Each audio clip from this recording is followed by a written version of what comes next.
சாரிங்க, மன்னிச்சிடுங்க. ஏதோ கோவத்துல அன்னைக்கு போன்ல உங்ககிட்ட அப்படி பேசிட்டேன். நான் ஒண்ணும் நினைக்கலமா. எனக்கு தெரியும், நான் பேசினது உங்களை ரொம்ப கஷ்டப்படுத்தி இருக்கும். அன்னைக்கு காலையில அம்மா கிட்ட சண்டை போட்டேங்க.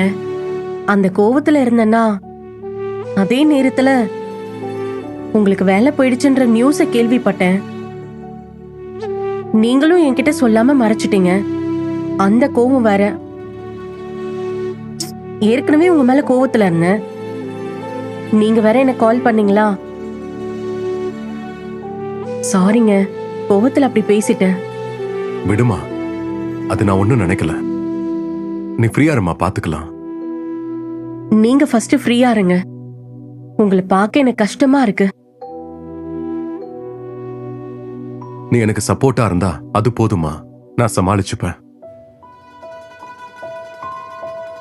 ரஞ்சித் கிட்ட போய் சாரி கேளு. இந்த மாதிரி நேரத்துல நீதான் ரஞ்சித்துக்கு சப்போர்ட்டா இருக்கணுமா? சரிக்கா. நீ போய் நான் உங்களுக்கு சப்போர்ட்டா இருப்பேன்னு ஒரு வார்த்தை சொல்லி பாரு.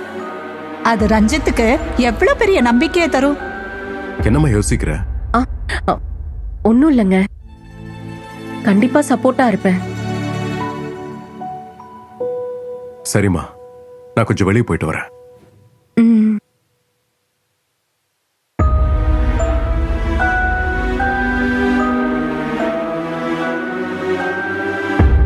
நேத்து வீட்டுக்கு வரேன்னு சொன்னீங்களேப்பா, அப்புறம் வரவே இல்ல. என் நண்பனுடைய பையன் நேத்து திடீர்னு ஹார்ட் அட்டாக்ல இறந்துட்டான். என்னப்பா சொல்றீங்க? எப்படி நடந்துச்சு? அவனுக்கு கொஞ்சம் கடன்மா. கடன்னா ஒரு 15-20 லட்சம் ரூபாய் இருக்கும். கொஞ்ச மாசமாவே ரொம்ப உடைஞ்சு போயிருந்தா. நல்லா கலகலன்னு சிரிச்சு பேசுறவன் யார்கிட்டயும் பேசுறதில்ல, சிரிக்கிறதில்ல. ஒரு மாதிரி மாறிட்டான்.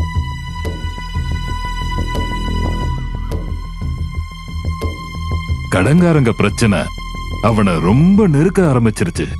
தூங்கி முழிச்சா வீட்டு வாசல்ல கடங்காரங்க வந்து நிக்க ஆரம்பிச்சிட்டாங்க. யாரு கிட்ட இருந்தும் அவனுக்கு சப்போர்ட் இல்ல, வீட்லயும் சப்போர்ட் இல்ல.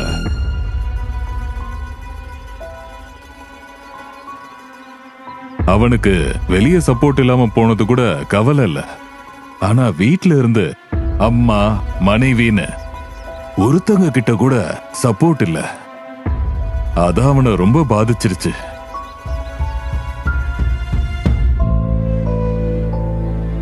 பாவம் அவனுக்கு மட்டும் வீட்ல கொஞ்சம் சப்போர்ட் கிடைச்சிருந்ததுன்னா இப்படி ஒரு நிலைமை வந்திருக்காது.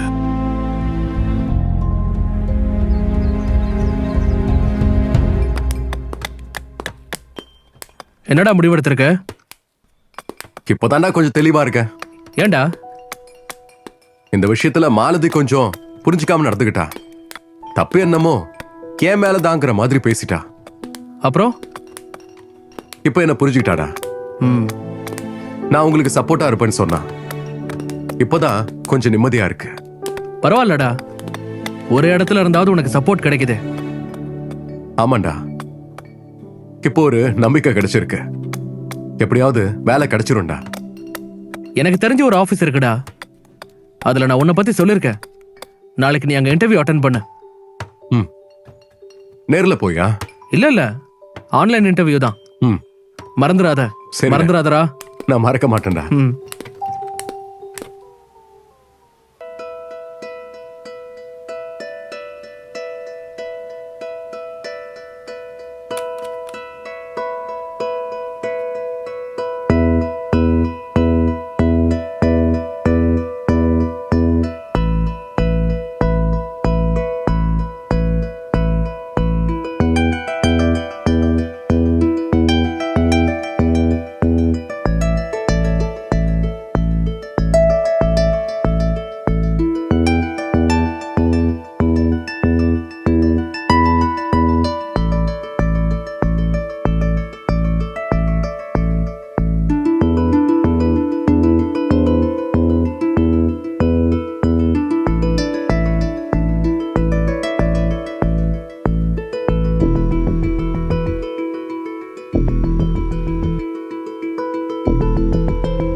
என்னாச்சுங்க?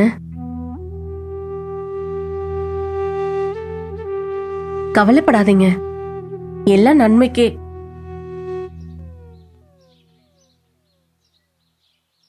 இங்க பாருங்க ரஞ்சித், நம்ம ஆண்டவர் தீமைகளையும் நன்மையாக மாற பண்ணுவார். இன்னைக்கு நீங்க தீமையா நினைக்கிற எந்த காரியத்தை கூட ஆண்டவர் நன்மையாக மாற பண்ணுவார். நேத்து கூட ஒரு கம்பெனில இன்டர்வியூ அட்டன் பண்ணேன். ஆனா அவங்களும் வேண்டான்னு சொல்லிட்டாங்க. கவலைப்படாதீங்க ரஞ்சித், இது கூட உங்களுக்கு நன்மையா தான் இருக்கும். யோசேப்புடைய வாழ்க்கை உங்களுக்கு தெரியும்ல. எல்லாரும் யோசேப்புக்கு கெடுதல் செய்ய நினைச்சாங்க. ஆனா ஆண்டவர் அந்த தீமைய நன்மையாக மாற பண்ணனார். அது மட்டும் இல்ல, தீமைக்குள்ளேயும் ஒரு நன்மைய வச்சிருப்பாரு. அதெல்லாம் நமக்கு புரியாது. எனக்கு உண்மையாவே புரியலக்கா. இங்க பாருமா, யோசேப்ப குழியில போடலனா அவனை எகிப்துக்கு அனுப்பியிருக்க முடியுமா? இல்ல.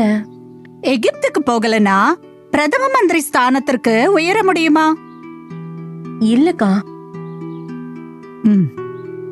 இன்னொரு காரியம் சொல்றேன். யோசேப்பு சிறைச்சாலையில இருக்கும்போது ஒருத்தருக்கு உதவி பண்றாரு. அவர்கிட்ட உனக்கு நன்மை வரும்போது என்ன மறந்துடாதுன்னு சொல்றாரு. யோசேப்பு சொன்ன மாதிரியே அந்த மனுஷனுக்கு உயர்வு கிடைச்சிடுச்சு. ஆனா அவர் யோசேப்ப மறந்துட்டாரு. அது யோசேப்புக்கு தீமையா தான் தோணி இருக்கும். ஆனா அந்த தீமைக்குள்ளேயும் ஒரு நன்மைய ஆண்டவர் யோசேப்புக்கு வச்சிருந்தாரு. ஒருவேளை அந்த மனுஷன் மூலமா நன்மை வந்திருக்கும்னு வைங்களேன், என்ன கிடைச்சிருக்கும்? சும்மா ஒரு சின்ன அளவுல நன்மை வந்திருக்கும். ஆனா கர்த்தர் கொடுத்த நன்மை அவனை ராஜாவுக்கு அடுத்த ஸ்தானத்துல உயர்த்தினாரு. எங்களையும் உயர்த்துவாருன்னு சொல்ல வரீங்களாக்கா? ஆமாமா, சில காரியம் நமக்கு இப்ப புரியாது. ஆனா நம்ம என்ன நினைக்கிறோம்? உடனே ஆண்டவர் எனக்கு தீமை பண்ணிட்டாருன்னு நினைக்கிறோம். ஆனா இதை ஏன் அனுமதிச்சாருன்னு நினைக்கிறதே இல்ல. இங்க பாருங்க, நீங்க 2 பேரும் ஜெபம் பண்ணுங்க, ஆண்டவரை துதியுங்க. கண்டிப்பா இந்த தீமையில இருக்கிற நன்மைய ஆண்டவர் உங்களுக்கு காண்பிப்பாரு. சரிக்கா.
மாலதி, மாலதி. என்னங்க, என்ன ஆச்சு? ஏதாவது பிரச்சனையா? பிரச்சனைலாம் ஒண்ணு இல்லம்மா. ஒரு சந்தோஷமான விஷயம்தான். சந்தோஷமான விஷயமா? எனக்கு உங்களை பார்த்தா பயமா இருக்கு. நான் இன்டர்வியூ அட்டெண்ட் பண்ணல. ஆமா. அவங்க திருப்பி எனக்கு கால் பண்ணாங்க. கால் பண்ணி உங்களை ஹையர் பண்ணிருக்கோன்னு சொன்னாங்க. என்னங்க சொல்றீங்க? என்னால நம்பவே முடியல. என்னாலையும் நம்ப முடியலமா. வேலை இல்லைன்னு தானே சொன்னாங்க. அவங்களுக்கு விருப்பம் இல்ல. ஆனா என்னுடைய ரெஸ்யூமையும் எக்ஸ்பீரியன்ஸையும் பார்த்த அவங்களுடைய மேல் அதிகாரி இவரை எப்படி வேலைக்கு எடுக்காம இருக்க முடியும்னு உடனே ஹையர் பண்ணுங்கன்னு ஆர்டர் கொடுத்துட்டாரு. ஆண்டவர் நம்ம ஜெபத்தை கேட்டுட்டாருங்க. உண்மைதான் மாலதி. இன்னொரு விஷயம். என்னங்க? நான் இதுக்கு முன்னாடி வேலை பார்த்த கம்பெனில வாங்கின சம்பளத்தை விட இப்போ 2 மடங்கு சம்பளம் தராங்க. உண்மையாவா? ஆமா மாலதி. உண்மையிலேயே நம்ம ஆண்டவர் தீமைய நன்மையா மாறு பண்ணிட்டாருங்க. ஆமா மாலதி. இந்த நன்மை கிடைக்கணுங்கிறதுக்காக தான் தீமையையே ஆண்டவர் அனுமதிச்சிருக்காரு. கரெக்ட்டுங்க. அக்கா, நீங்க சொன்னத நாங்க இப்ப புரிஞ்சுக்கிட்டோம். எனக்கு புரியல ரஞ்சித். அக்கா, தீமையிலையும் ஒரு நன்மை இருக்கும்னு சொன்னீங்கல்ல.